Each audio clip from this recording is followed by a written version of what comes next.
Hello and welcome to BW London podcast. So I've just finished watching another Kevin Samuels video. Do high value men pay? Now we all know what's provoked that argument. It's ABBA and Preach and Fresh and Fit once again. Now, because of all that capping from Fresh about high value men, Kevin Samuels' biggest problem was, why is this not being comprehended? I don't care whether you do it, whether you choose to do it or not. You do realize there is a world where men that make a lot of money, some choose to buy sex. They don't feel less for it. They don't feel like the woman doesn't respect them, especially the busy men. They just get on. Now, as you can hear, it almost sounds like promotion in my voice, which seems to be most people's moral problem, the moral compass about all of this. And yeah, it's definitely, there's a thin line. We don't want to be promoting it, but we don't also don't want to deny the reality of it. And that was the problem with Fresh and Fit. I heard Kevin Samuels mention that he was on a podcast with Abra and Preach, and he couldn't understand that they couldn't comprehend it. But that was quite shocking. I'd like to have heard that. I don't know how I missed that, but yeah, I'd definitely like to have heard that because they seem everything that I've heard them about the capping of it all from Fresh and Fit. They came from a place where they understood too that obviously, yeah. In fact, I know for definite Abba came from a place like that. He definitely understood that it's not even an understanding. It just is. This actually happens in the real world. So it being a discussion, if anything, I think Kevin Samuel's just really disappointed that these young boys coming up, that they're still in such a lack mindset that they don't even know of that world and speak about it in a way of such ignorance that is pretty embarrassing. So, like I said in my last podcast, I heard that Myron, well, he said he speaks to Kevin Samuels 2 to 3 times a week. I've got a feeling that won't be happening as often. You know what I mean? Because at this point, the lack of maturity here is phenomenal. But yeah, so those are one of Kevin Samuel's big points. He used the abundance mindset with that guy, and yeah, it was a fairly good point because it is a mindset, and the more you have, you do move into another dimension, and your mindset does change, and so on. But in fact, even in speaking on that, the young lady that has been across quite a few of the Manosphere platforms promoting that her ex-boyfriend is still paying for her car and her living expenses for 3 months. Well, it's been over a year, but she would recommend 3 months minimum. 6 months is being nice, otherwise she would kick up a stink. I mean, that's neither here nor there. Like Kevin Samuel said, if you call the lawyer out, but the point that I got from that was, why is this so confusing? She's obviously talking about a man. I'm surprised she said he was a millionaire. I thought billionaire, but she's obviously talking about a man who lives a different kind of life where that doesn't mean anything to him. And if he was with her for 5 years and he just wants to see her on her feet, not immediately drag the rug from under her feet because he's that type of guy. I didn't understand why that was so hard to comprehend, but maybe that's the female in me because males across the platform just had no comprehension of that. So I guess from the male mind, that's just totally unreasonable to give without receiving from a woman. I don't know. I don't want to dive too deeply in it, but when I was watching it, I found it quite dull. I just thought, well, there's not going to be very men that can do that and would do that. We're talking about a minority situation, a minority man, blah, meh. Do you know what I mean? So yeah, I just thought I'd bring that up. But yeah, Kevin Samuel's other point was about the value, how much you spend, whether it's on a prostitute or with your partner. Either way, you're going to spend. Perfectly valid argument. There was really no point men calling in and saying, but it's going to cost more. That in fact that argument. It's a very fresh and fit argument, though, wasn't it? Because it seems to be all about how can we save money. Just all sounds very cheap and scarcity.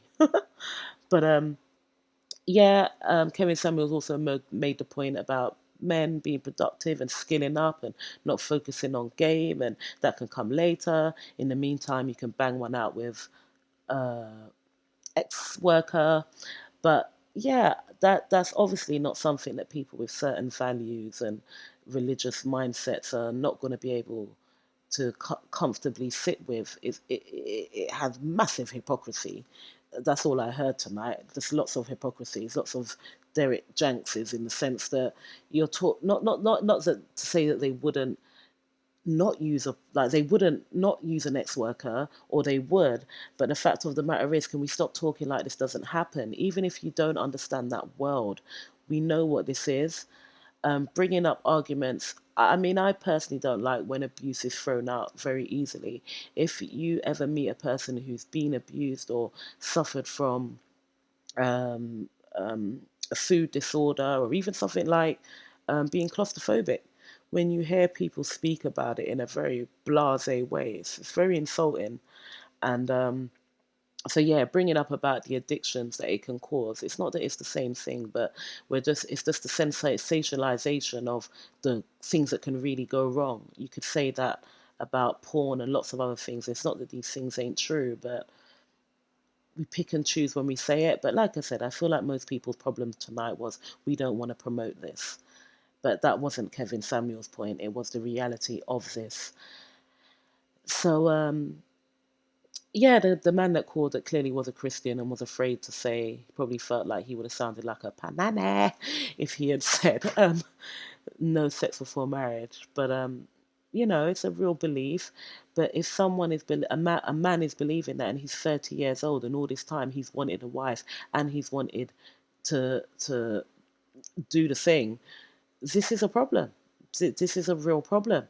It says, the Apostle Paul says himself, and it's either in Matthew, Mark, Luke, one of the New Testaments in the books. He's very clear that be about your mission, men. If sex is a distraction, get yourself a wife and be about your mission. If it's not a distraction, claim celibacy and be about your mission. Ultimately, men, be about your mission. You know? So at 30 years old, we know that we're looking at, this is like a disability. This is a problem. Sorry, maybe the wrong word. But this is a problem. Kevin Samuel's solution, one of the solutions, yes, go get a sex worker to up your game or learn about it or so on. That obviously is not going to sit well with people who are just totally anti that. And people kind of know themselves individually. You kind of know if well, I know this. I don't like to speak on behalf of men, because one thing I've learned is I do not understand male feelings in its depth, But I would imagine that a man would know if he is the type of man that picks up different things. If sex doesn't work like that for him, if he ends up getting into relationships, or it goes too far, or he might become obsessive, or he's got an addictive personality, whatever the case. Um, but yeah, so moving on. The whole pushback of the concept, again, it's just weird hearing men talk about it this way, and I could see that really frustrating Kevin Samuels tonight, because a lot of the guys sound like little girls, and they often do when they call up. But I don't feel like I hope they don't speak for the majority of men. I really hope they don't. But it's frustrating. It is. It's hard to listen to. Fresh and Fit have a thing where they do a demonstration of a man going up to a woman and saying, "Oh, do you like my handbag?" And how do you feel as a woman? It's very off-putting if you had an interest in him in another type of way, and it's vice versa for men, as he says. For men when women act masculine, and this is just what this is. It's extremely unattractive, but I would conclude by saying the problem that most people are having is the fine line between what are we promoting here. Um, Kevin Samuels is over the hurdle. He's like, the world doesn't operate like this anymore. The dating scene isn't working as it is. They're not getting together. Men are staying virgins. Fresh and Fit say that only 20% of the men are having sex. So Fresh and Fit promote get game, get game. They don't have game. Have you seen the Barbados guys? He's a compulsive liar as well. That's obvious. But have you seen his videos, his prank videos? And he has no game. But anyway, I don't want to go too hard on them, because I actually do feel sorry for them. If these guys are not totally out of their mind, and they could grow on their platform as actual characters, then more for them. The more leaders we have as black men, the better. Hence why the argument wasn't impressive. But like most people say, calling out BS should be done either way. But you know, but yeah. So it was just a double mindedness that was felt tonight, that are we promoting prostitution to young men? Kevin Samuels, like I said, he's over the hurdle. He's comfortable with the idea that it's not happening. The dating scene ain't working. The getting game, yada yada yada. Concentrate on your skills. Bang one out this way. Skill up on your sex game this way and keep it moving. But that argument's not going to sit comfortably with many people. Whether it does in a hypocritical way, values, morals, religion, it's just a problem. Um, yeah, and that's that really. All right, well, if you got to the end, thank you very much and wishing you a good day.